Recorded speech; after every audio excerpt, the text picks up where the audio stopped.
Officer Evelyn Carrington snatched the federal flight authorization out of Micah Ellison's hand, looked at the quiet black man in the plain dark coat, and laughed. She called it a cheap forgery bought online, tore it in half across the hood of her patrol cruiser, and ordered him restrained for trying to enter a military zone. Micah did not resist. He only checked his watch and lifted the encrypted radio clipped to his belt. At that moment, the runway alert horn began to sound, and a cold voice came through the speaker. Air Mobility Command calling Eagle Actual. Confirm landing authority. If you want to watch arrogance pay its full price, subscribe to this channel right now and stay for the breathless reversal of power waiting just ahead. The fog came off the eastern fields in slow sheets that morning, dragging across the perimeter fence of Black Ridge Regional Airport. Micah Ellison drove in from the county road at 20 minutes past 6, roughly 1 hour before a military transport was scheduled to break through that same fog and set its wheels on the shared runway. He drove a 9-year-old sedan with a cracked side mirror because that was what he always drove on. Mornings he intended to see the truth of a place instead of the performance a place put on for inspectors. There was no rank on his coat, no ribbon, no polished insignia, only a leather case of documents and a black encrypted radio riding against his hip. He parked outside Gate 4 and walked to the security booth with the unhurried step of someone who had spent 23 years, learning that panic never made a runway safer. Behind the glass, a young officer named Nolan Whitaker set down a paper cup of coffee and straightened up. Micah passed a federal flight operations authorization and a government identification card through the tray slot and asked, politely, for access to the approach lighting array serving runway 27. Nolan ran the document through the scanner, and the small screen above his console turned a clean, unambiguous green. Federal Air Operations, it read. Authorized access. Nolan's hand had already moved toward the gate release when Lieutenant Evelyn Carrington stepped into the booth, bringing with her the smell of expensive coffee and colder air. Her eyes went first to the sedan in the lot, then to Micah's shoes, then to his face, and something in her expression settled into a conclusion before a single word was spoken. She asked which company he was delivering for, and whether he understood that vendor traffic used the service road on the far side of the terminal. Micah answered without heat, because heat was a currency he had learned not to spend early. He explained that he was there under a federal operations order to verify the approach lighting on runway 27 ahead of a military arrival, that his authorization had already been scanned, and that the confirmation was displayed on a screen roughly 18 inches from her shoulder. She told him that anyone could print a document, that the airport had recently dealt with a man carrying a badge he made at a copy shop, and that the shared use area was not a place where people wandered in with an old car and a story. Nolan cleared his throat and said quietly that the system had returned a valid access confirmation. Evelyn told him to close the screen. The young officer hesitated, and in that hesitation Micah saw everything he needed to know about the culture of the place. Nolan closed the screen. Evelyn reached into the tray, lifted the federal authorization between 2 fingers, and held it up in the gray light the way a person holds something found at the bottom of a drain. 2 baggage handlers stopped near the fence line to watch, and a woman waiting for a shuttle turned to see. Evelyn let the silence stretch until she was certain she had an audience.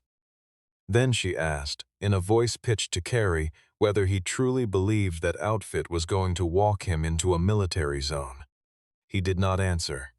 He asked for her name, her rank, and her badge number in the flat, unbothered tone of a man filling in a form, and that tone did something to Evelyn Carrington that shouting never could have done. So she raised the volume instead, beginning her interrogation right there in the open apron, deliberately loud, asking where he had bought the document and whether he understood that impersonating a federal officer carried a prison sentence. She turned the paper over and called it a cheap print, remarked on the seal, said the ink was wrong, though she had never in her life examined the ink on a genuine one. Then she noticed the radio on his hip and laughed out loud, asking whether the little black box made him feel important. Micah waited until she finished, then told her that the verification line was printed along the lower edge of the document, that it was answered around the clock, and that a single call would settle the matter in under 90 seconds.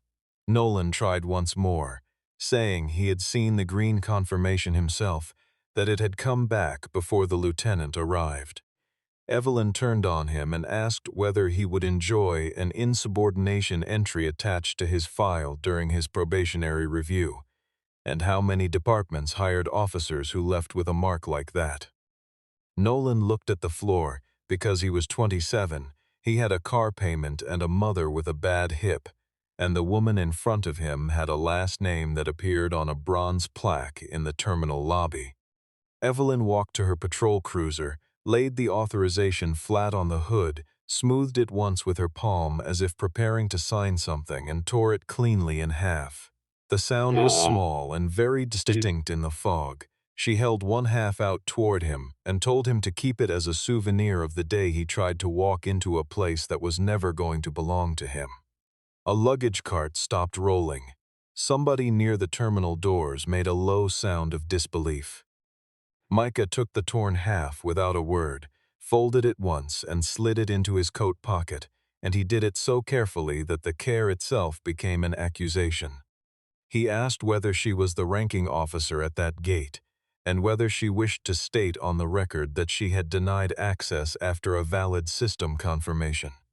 He told them both that obstruction of a federal flight operations task was logged automatically in the Joint Operations Record, that the log required nobody's cooperation, and that it had already begun. Evelyn laughed and said the Carrington family had been at Blackridge before he knew the airport existed, that her family had paid for a third of the new terminal wing, and that people like him always left through the same gate they arrived at. She was still speaking when the encrypted radio emitted 3 short tones, spaced in a pattern nobody standing in that fog had ever heard before. The tones were not loud. They were simply wrong for the setting, a sound belonging to another category of world entirely, and every person within 30 feet went still. Micah did not reach for the device. He looked at Evelyn with an expression almost like patience, the way a man looks at a driver who has just run a light he cannot yet see the consequences of. Then the speaker opened and a voice came through it, clipped and unhurried and absolutely certain of itself. Air Mobility Command calling Eagle Actual, it said. Time to target approach 47 minutes. Confirm field status. Evelyn moved faster than she thought. She stepped forward, pulled the radio off his belt before he could raise a hand, and keyed it the way she had seen done in films, announcing that the owner of the device was in custody for fraudulent federal credentials and that airport police had the situation under control. There was a pause on the other end. Then the voice asked for her identification code. She did not have one, and when she offered her name and badge number instead, the voice repeated the request with the particular flatness of a system that had just categorized her as an unauthorized transmission on a restricted channel. It told her she was speaking on a secured military frequency, that the transmission was being recorded at 3 separate facilities, and that she was to hand the device immediately to Colonel Micah Ellison, call sign Eagle Actual. Nolan Whitaker's head came up slowly, and the word colonel went through the small crowd like water finding a crack. Evelyn tried to hold her face, and then asked why a colonel would drive a car like that. Why a colonel would dress like a man who fixed air conditioners. Why a colonel would not simply say so. He held out his hand, and she gave the radio back, because there was no version of the next 30 seconds in which she did not. He keyed the device, spoke a short verification sequence, composed of letters and words that meant nothing to anyone else present, and waited for the acknowledgement tone. Then he made his report in the same tone he had used to ask for her badge number, stating that the Federal Inspection Team's access to runway 27 had been physically obstructed at Gate 4, that the flight operations authorization had been examined, confirmed by the airport's own scanner, and then destroyed by an officer of the airport police in view of witnesses. On the other end, Major General Thomas Keene came onto the channel and asked the only question that mattered, which was whether Colonel Ellison could certify Black Ridge Regional as fit to receive the inbound transport. Micah turned and looked through the chain link at the long gray line of runway 27, where the approach lighting array should have been running its verification cycle since first light and instead sat dark and patient in the mist. Exactly as dark as when he arrived. He looked at the maintenance vehicle that should have been out there and was not. He looked at the empty service road where a technician crew should have finished an hour ago. Then he lifted the radio and said the words that changed the shape of the morning for every person standing at that gate. "Black Ridge is red hold," he said. "The field is not certified to receive the mission." The response did not come from the radio. It came from the tower, from the field horns, from the amber strobes that woke along the perimeter road and began turning in the fog. Ground vehicles halted where they stood. Inside the tower, a controller was already reading a mandatory hold advisory into a recorded line, and Evelyn Carrington turned in a slow circle and watched an airport she had believed was hers come to a stop because of a conversation she had chosen to have. She looked down at the torn half, still lying on the hood of her cruiser, and for the first time that morning something in her face genuinely moved. Micah walked past her, retrieved the second piece, and held both halves together, aligning the torn edge with the neatness of a man reassembling something for a photograph. He did not gloat, because gloating was the amateur's version of what he was doing. He simply looked at her, at the badge, at the young officer standing behind her with his hands at his sides. Then he said the thing that Evelyn Carrington would hear again in her own head every night for a very long time. "You did not tear up my authority," he told her. "You tore up the proof that you had been warned." Preston Holbrook arrived 11 minutes later in a golf cart driven too fast, with 2 members of airport administration hanging on behind him.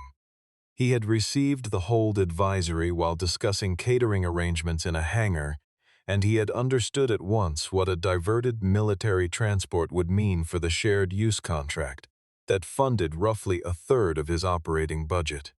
He listened to Evelyn's version, which was already different from the events of 20 minutes earlier, nodding in the practiced way of a man who is not listening but deciding. Then he turned to Micah with a warm, open expression and suggested that an honest misunderstanding at a gate should not be allowed to snowball into a federal incident. He mentioned lightly that Black Ridge held a joint use agreement worth several $100 million over its full term, that the agreement had survived 3 administrations, and that no single inspector had ever managed to freeze it. Micah handed him a secured tablet.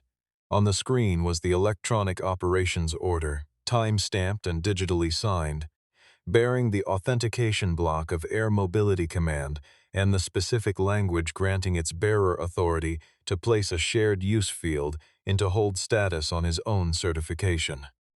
Holbrook read it twice and then reached for delay, saying the airport's counsel would need to verify the document independently, that verification might take some hours, and that perhaps the hold could be provisionally suspended as a gesture of cooperation.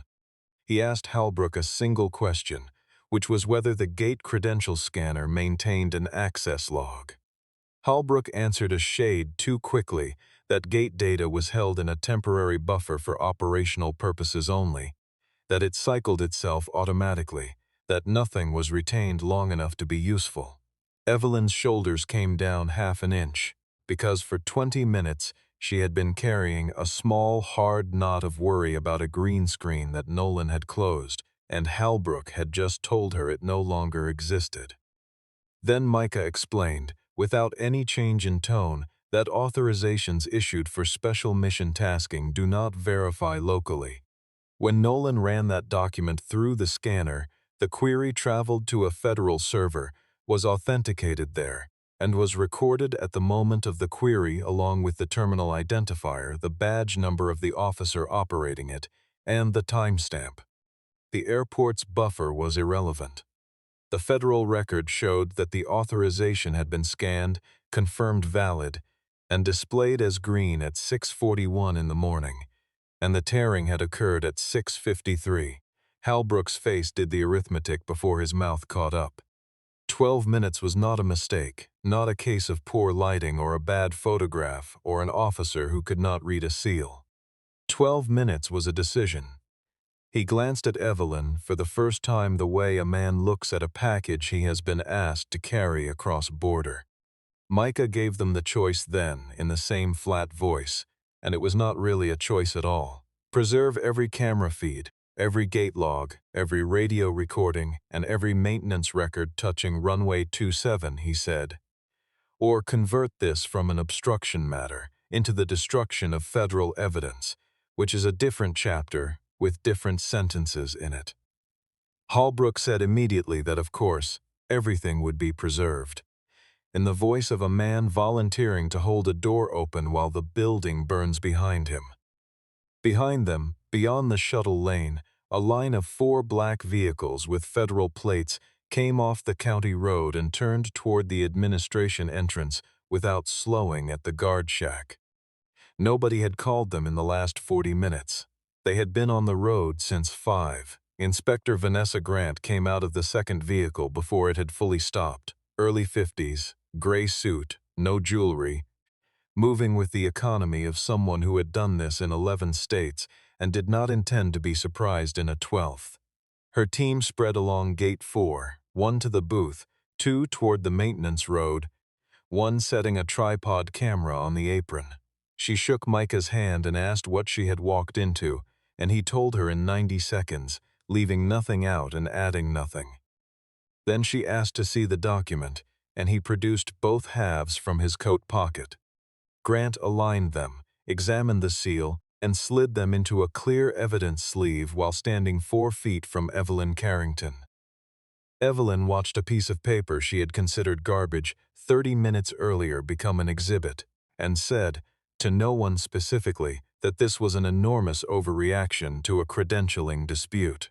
Micah turned to her then and gave her the information she had not yet understood, which was that the obstruction was not the reason he had come.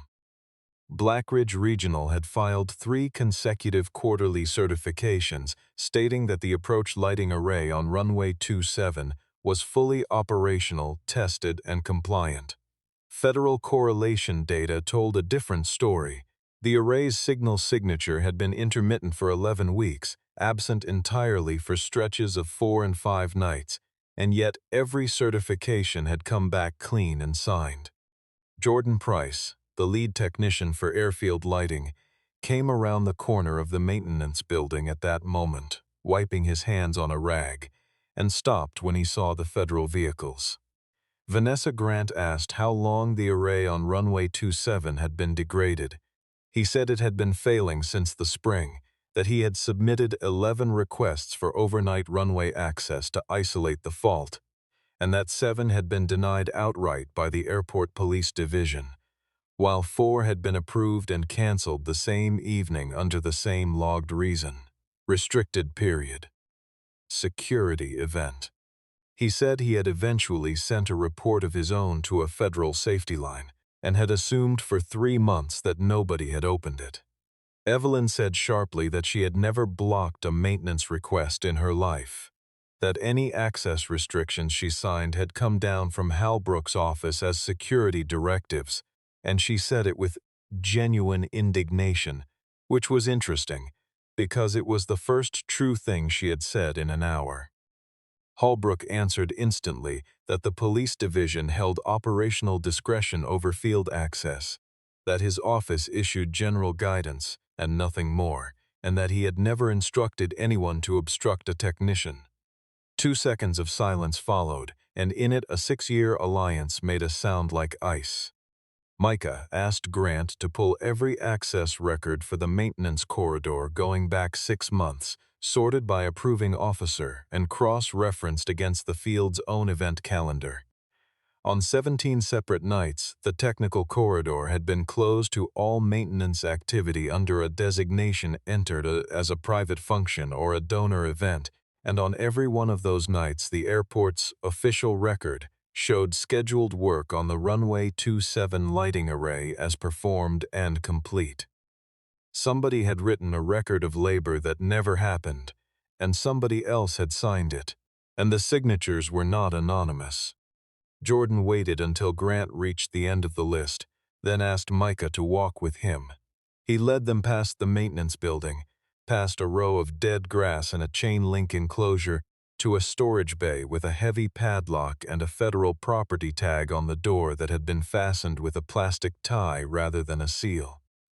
12 minutes later, a bolt cutter solved the problem, and the roll door came up on 84 crates of brand-new approach lighting units, still banded, still sealed, still carrying shipping documentation from a delivery accepted in March. Not one of them had ever been opened. The paperwork told the rest of it, in the bloodless language that fraud always uses. Blackridge had received the full replacement budget, drawn against the joint use agreement and disbursed in 2 payments, and the completion certification filed 3 months earlier stated that the array had been replaced end-to-end, tested under load, and returned to service. The contractor of record was Carrington Infrastructure, an electrical and construction firm operating out of a business park 11 miles north, run by a man named Reed Carrington. Reed Carrington was Evelyn's cousin. Preston Halbrook had signed the acceptance of completed work, and Evelyn Carrington had signed the companion attestation certifying that the work zones were secured and access controlled throughout the project. Micah stood in the doorway of that bay with the fog thinning behind him, and understood at last the true architecture of the morning. Evelyn had not stopped him at Gate 4 only because he was a black man in a plain coat driving an old car, although that was the door her decision walked through. She had stopped him because a federal inspector reaching the approach lighting array would find, within 20 minutes, 84 unopened crates and a system that had never been touched. If she had simply called the verification line and been slow and bureaucratic about it, she could have delayed him a full day. Instead, she had needed an audience, and her need to be seen humiliating a man she considered beneath her had converted a routine inspection into a federal incident with a recorded transmission, a preserved server log, and 4 vehicles of investigators standing in her airport before 8 in the morning. Back in the administration building, Evelyn made her stand on a technicality, and it was not a bad one. She insisted that her signature covered gate security and perimeter control during the work window, nothing more, that she had certified access was restricted, which it demonstrably had been, and that she had no qualification whatsoever to evaluate whether electrical work had been performed correctly or at all. If crates were sitting in a bay, that was a contractor problem and an engineering problem, and neither of those things wore her badge. It was a reasonable argument, and it survived about 9 minutes. Vanessa Grant put the camera archive on the wall display, and the timeline she had built from it did not care about reasonable arguments. On 4 separate nights during the alleged work period, a vehicle bearing Carrington Infrastructure markings had entered the restricted maintenance corridor after 11 at night, and on each occasion it had bypassed the inspection point entirely. On each occasion the officer who raised the barrier arm and waved it through, in uniform on camera, was Lieutenant Evelyn Carrington. On 2 of those nights the vehicle left after 14 minutes, and nobody replaces an approach lighting array in 14 minutes. Halbrook, who had spent 40 minutes positioning himself as a shocked administrator, took a visible step away from her chair, and everyone in the room saw him do it. Evelyn said the vehicle had been on the approved contractor list. Grant agreed that it had, then asked why an approved vehicle needed to skip an inspection point that existed specifically to log what went in and out, and Evelyn did not answer. Nolan Whitaker stood up. He was pale, and his voice was not steady, and he said, what he had come to say anyway, that at 6:41 that morning he had scanned the federal authorization, that the screen had returned a green confirmation, that he had seen it clearly and told the lieutenant twice. He said she had ordered him to close the screen, and that when he objected, she had threatened his probationary file. Evelyn turned on him and called him a traitor, with the real venom that comes from a place where loyalty and obedience have been the same word so long that a person forgets they were ever separate. Micah answered before Nolan could. Telling the truth is not betrayal, he said. Ordering a subordinate to lie for you, and using his rent and his mother's health as the leverage, that is a betrayal of the badge, of him and of every person who ever assumed a uniform, meant something at a gate.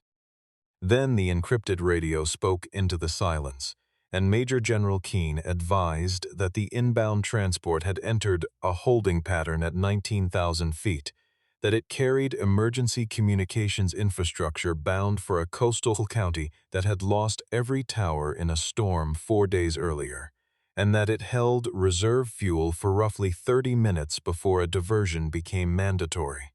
Here was the trap Micah Ellison had learned to recognize in himself over 23 years, and it had his own name carved into it. He had spent the morning being humiliated in front of an audience, and there was a version of the next 10 minutes in which he let Blackridge sit in red hold, let the transport divert, and let Evelyn Carrington and Preston Halbrook wear the consequence in every record that followed. It would have been defensible. It would also have been revenge wearing the uniform of procedure, and he had watched better men than himself lose their integrity to exactly that costume. He stood in the thinning fog for the length of one long breath, made himself separate the woman from the mission, and then split the federal team in two. Vanessa Grant kept 4 people on evidence preservation, sealing the bay, imaging the servers, and taking statements while memories were fresh. Micah took Jordan Price, 2 technicians, and a lighting specialist and went looking for a way to land an airplane. Runway 27 was unusable and would stay unusable for weeks, but Blackridge had a second runway, 09, shorter by 900 feet, less frequently used, and served by an older independent lighting system that had never been part of the replacement contract because nobody had thought it worth stealing money over. Runway 09 was long enough for the transport at its current landing weight given the surface and the wind out of the northeast, with margin. Micah walked the first 2,000 feet himself because he did not certify things he had not looked at, and the surface was sound. Then they reached the taxiway connecting 09 to the cargo apron, and they stopped because it was full of cars, 19 of them, black and silver and pearl white, parked nose to tail in 2 neat ranks, with a white event tent going up on the adjacent hardstand and a catering truck backed against the fence. A banner half unrolled along the tent frame read Carrington Family Foundation Annual Aviation Gala. Jordan said quietly that the setup crew had been out there since 4 in the morning, and Micah asked who had authorized use of an active taxiway as a parking area on a day with a scheduled military arrival. The answer was in the permit file within 90 seconds, carrying Evelyn Carrington's signature and Preston Halbrook's countersignature. The joint use agreement contained explicit language establishing absolute priority for military operations over private activity on shared surfaces, and requiring notification whenever any portion of a movement area was occupied for a non-aviation purpose. No notification had been filed, and the permit had been issued 11 days earlier. On the same afternoon, the arrival schedule had been distributed to airport administration. Micah ordered the taxiway cleared. Halbrook objected, and for the first time that morning, he objected with real feeling, because the first guests were arriving at the north entrance, and among them were 2 members of the airport board, a state senator, and the woman who chaired the foundation that had funded the terminal wing. Micah listened to all of it, and then said one sentence evenly. Every minute of delay from this moment forward is entered into the federal record under the name of the individual who caused it. Halbrook folded so fast it was almost graceful.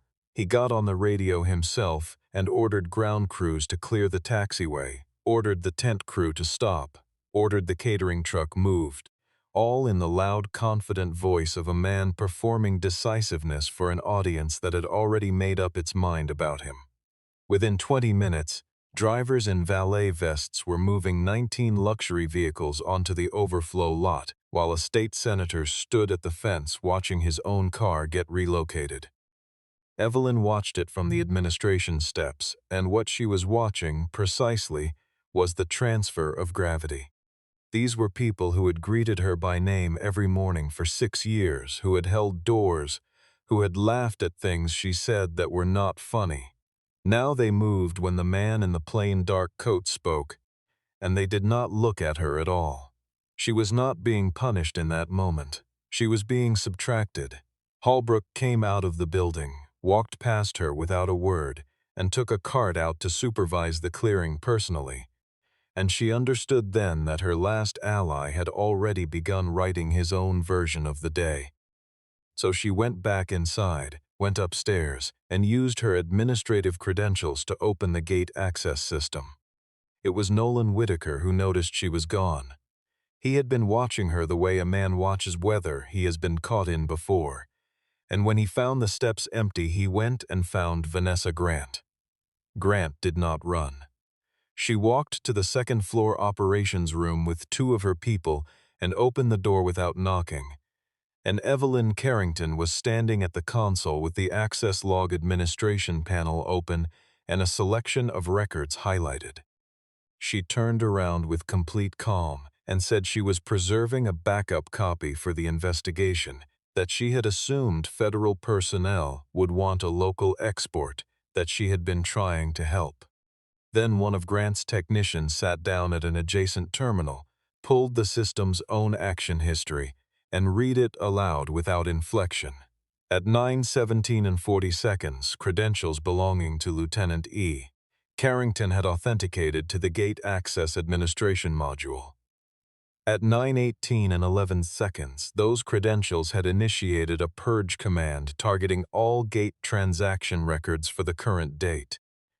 At 9:18:30, the command had paused, pending a confirmation prompt still sitting unanswered on the screen behind her. Nothing had been exported anywhere, and the word backup did not appear in the history at any point. Evelyn changed her story with the fluency of long practice, saying her credentials had been compromised, that Nolan Whitaker had watched her enter her password dozens of times, that a young officer with a grudge and something to gain had used her account to make her look guilty. She was still saying it when Grant asked the technician whether the operations console required biometric confirmation for administrative actions. It did, and had since the system was installed. The action history carried a fingerprint verification stamp for every one of the 3 commands, and all 3 matched the print on file for Lieutenant Evelyn Carrington, captured that morning from the sensor she was still standing beside. The federal team pulled the file and played it in the operations room with the door open, and it was clear enough to catch the small sound of a coffee cup being set down. Nolan's voice came first, saying the system had returned a valid access confirmation, that it was green, that the man had priority clearance.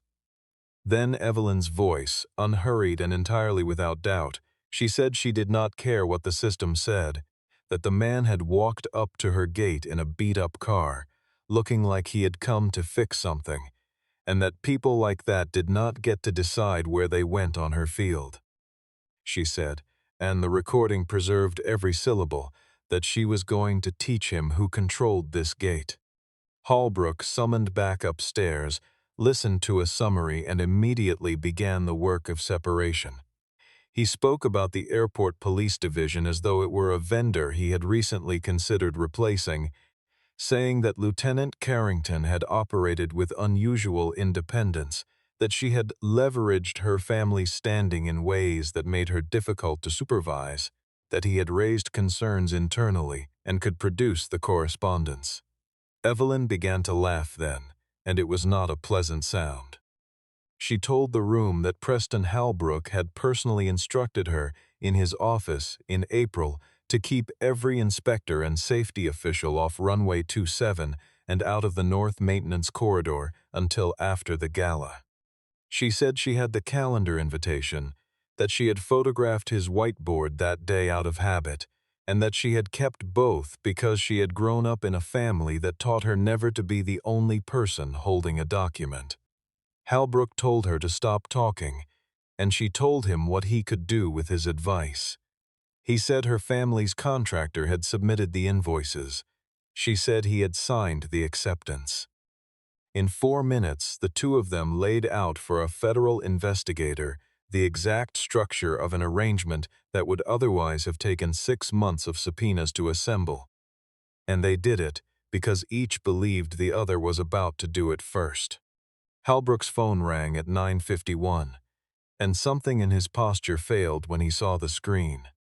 It was the chair of the airport board, calling to inform him that following notification from Air Mobility Command, the shared use agreement between Black Ridge Regional and the United States Air Force had been suspended effective immediately, pending federal review, and that the board would convene an emergency session at noon regarding his continued authority as director. He set the phone face down on the table with exaggerated care, as though it had become fragile, and did not pick it up again. Evelyn made her own call from the corridor, and she made it to her father. She spoke to him for 3 minutes in a low, fast voice, and when she came back into the room, she carried her phone out in front of her like a warrant and told Micah that her father wished to speak with him. Micah looked at the phone and did not take it. He told her to put it on speaker and set it on the table, and she did because she believed she was about to watch something familiar happen. Harrison Carrington's voice filled the room with the warmth of a man who has never once been told no by a stranger. Then, without any change in that warmth, he mentioned that he had known the senior senator for 30 years, that he sat on 2 boards with people who took a keen interest in defense appropriations, and that careers in federal service could be surprisingly delicate things, particularly for men who mistook a single morning for a crusade. Micah let him finish and then said, in the same voice he had used at the gate, that Mr. Carrington should be aware he was speaking into a federal operations area during an active investigation, that the conversation had been captured from the first word, and that a transcript would be attached to the case file. Harrison Carrington said that he had merely been expressing a father's concern, that of course, he had every confidence in the process, and ended the call. Evelyn stood looking at her own phone on the table. Vanessa Grant closed the moment out with the plainest language of the day, saying that this was no longer a matter of internal airport discipline, that the file covering the falsified safety certifications, the procurement, the contractor relationship, the obstruction, and the attempted destruction of records would be transferred to the Federal Inspector General and referred to the United States Attorney for evaluation, and that every individual in the room should retain counsel. She said it without drama. It landed harder for that. Preston Halbrook was formally relieved of operational authority at 10:06 and escorted to a conference area to wait, and he went without a word, carrying his jacket over his arm. Evelyn's access credentials were deactivated 3 minutes later, on the same system she had tried to purge, by a technician who had to ask someone how to spell her last name. She did not learn of it until she walked down to the police division to empty her locker and held her card against the panel, and the light went red. Nolan Whitaker stood on the other side of the glass, close enough to reach the release button, and she said his name and told him to open the door. He looked back at her for a long moment, then shook his head once and turned away. She found Micah in the corridor 20 minutes later, and she was not the same woman who had stood at the gate at dawn. She told him he had destroyed her entire life over a piece of paper, that she had given 6 years to that airport, that she had never taken a dollar, that whatever her cousin's company had or had not done was nothing she had ever seen an invoice for, and that one bad morning at a gate should not be permitted to erase all of it. Micah walked to the window at the end of the corridor, waited until she followed, and pointed out at runway 27, gray and quiet under a sky that was finally beginning to clear. He told her that between 400 and 600 people came down through that approach every week, in weather far worse than this, trusting a lighting array that 3 signed documents called new and functioning, and that 84 unopened crates said had never been touched. The torn authorization did not create any of this, he said. It was simply the moment the lie became visible to somebody who was required to write it down.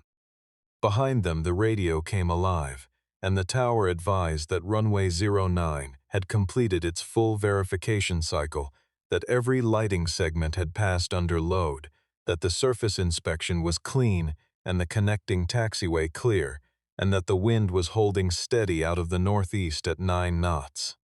Evelyn Carrington heard her own airport report itself as ready and understood that it was reporting to him. Micah did not lift the radio immediately, and the delay was deliberate. He went out to the operations balcony and pulled the current data himself, reading it line by line the way he had read such things for 2 decades. Wind velocity and crosswind component against the runway heading, within limits with margin. Surface condition dry, braking action good. Every lighting segment verified under load by federal technicians rather than airport staff. Pavement classification adequate against the transport's landing weight. Obstruction survey on the connecting taxiway clear. There was pressure on him, and he knew exactly what it was made of. There was a coastal county with no communications, a general waiting on a channel, an aircraft burning into reserve, and a desire, entirely human and entirely disqualifying, to be the man who fixed what these people had broken. So he checked the crosswind figure a second time, and the pavement report a second time. And only when the numbers told him the same thing twice did he raise the radio. Eagle Actual to Air Mobility Command, he said. Blackridge is released for arrival, runway 09. Hold status lifted for that surface only, runway 27 closed indefinitely. Keene acknowledged and read the clearance back. Then he added, in a voice that had shed some of its formality, that a temporary federal management element would arrive within 72 hours to assume oversight of all military-related operations at the field, that the shared use agreement would remain suspended through the review, and that Colonel Ellison's team was to remain on site until relieved. He said one more thing before clearing the channel, which was that he had listened to the recording of the transmission at Gate 4, and that he had listened to it twice. He did not say anything further about it, and he did not need to. Micah refused to treat the airport as a single guilty organism, drawing the line where it belonged, between the people who had built the falsehood and the people who had been maneuvered into standing near it, and he drew it in writing so nobody could smear it later. Jordan Price was placed in charge of the technical restoration effort under direct federal supervision, with authority to schedule night closures without approval from the police division, and he received the news standing in a hallway holding a rag, not entirely able to process it. Nolan Whitaker was not suspended. He was directed to remain in his position, provide a complete and truthful statement, and be available to investigators for as long as they required. Micah told the young man that his silence at the gate would appear in the record because it had happened, and that his account of the scan and the order to close the screen would appear there as well, and that both would be weighed by people whose job that was. He told him that there would be a next time in some other hallway, with some other person holding leverage over his rent, and that he would need to have already decided what he was. Then Evelyn Carrington was asked to surrender her badge, her sidearm, her equipment, and her access card, and the request was made quietly by Vanessa Grant in a small office with the door open. She set each item on the desk in a neat row, badge last, and straightened it slightly with one finger before she took her hand away. The whole thing took less than 90 seconds, and the silence in the corridor outside, where a dozen employees had gathered and not one of them said a word to her, was heavier than any confrontation could have been. At the door, she stopped and turned back to Micah with the question she had apparently been assembling for an hour. She asked whether it felt good, whether standing there while everyone in the building did what he said, while people who had smiled at her for 6 years watched her carry her own coat out, whether that was what power felt like. Micah considered the question seriously because it deserved a serious answer. Power is not making people afraid of you, he said. Anyone can do that with a badge and a bad morning. Power is knowing you have the authority to crush a person completely, holding that in your hand, and choosing to do only what is correct instead. He did not say it as a lesson or as a rebuke, but the way a man states a specification. Evelyn Carrington looked at him a moment longer, then walked out into the parking lot without her badge for the first time in 11 years, and behind her, faint and then steadily louder, the sound of 4 turboprop engines began to come down out of the clouds. The transport broke through the last of the overcast at 11:58, gray and enormous and unhurried, and it came down the 09 approach with the new sun catching along its spine. The aircraft touched down cleanly, rolled out, and turned onto the connecting taxiway that had been full of luxury cars 90 minutes earlier, and the sound of it rattled the glass in the administration building. Somebody near the cargo apron started clapping and then stopped, uncertain whether it was appropriate, and the silence that followed was more respectful than the applause would have been. What the people watching understood, some of them for the first time, was that the man in the plain coat had not shut their airport down to make a point and had not opened it again to be thanked. He had done both for the same reason, which was that a runway is a promise made to everyone who ever comes down toward it in the dark. Keene called once more after the offload had begun, saying the equipment would be moving toward the coast within 2 hours, and that he was aware how much simpler the morning would have been if a certain colonel had accepted a runway he had not personally verified. He thanked him for not doing that. It was, Micah reflected, the only thanks that had ever meant anything to him. He walked out to the evidence table before he left. The 2 halves of the federal authorization lay flat inside their clear sleeve, edges aligned, the tear running raggedly through the seal and through his own printed name. Evelyn Carrington had believed that tearing it would take something from him, that his authority lived in that rectangle of paper and could be destroyed by a woman with strong hands and an audience. But the authority had never been in the document, because the document was only a receipt.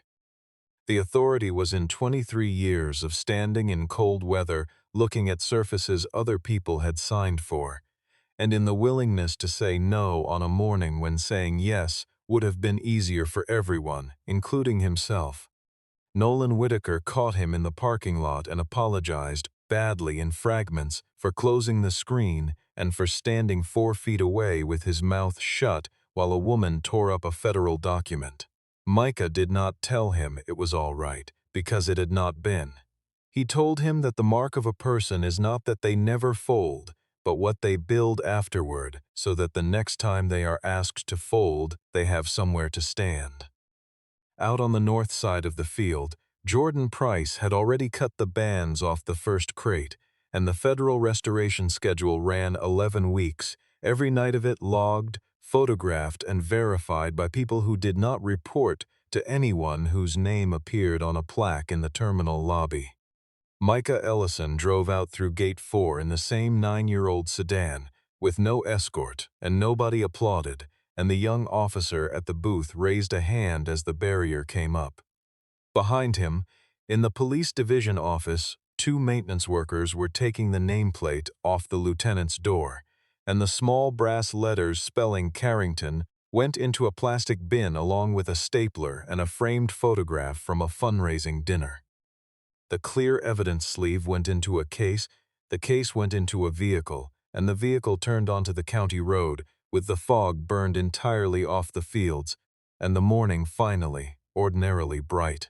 What Evelyn Carrington tore up was only a temporary piece of paper. The record of what she did will outlast every powerful name that was ever printed on that wall.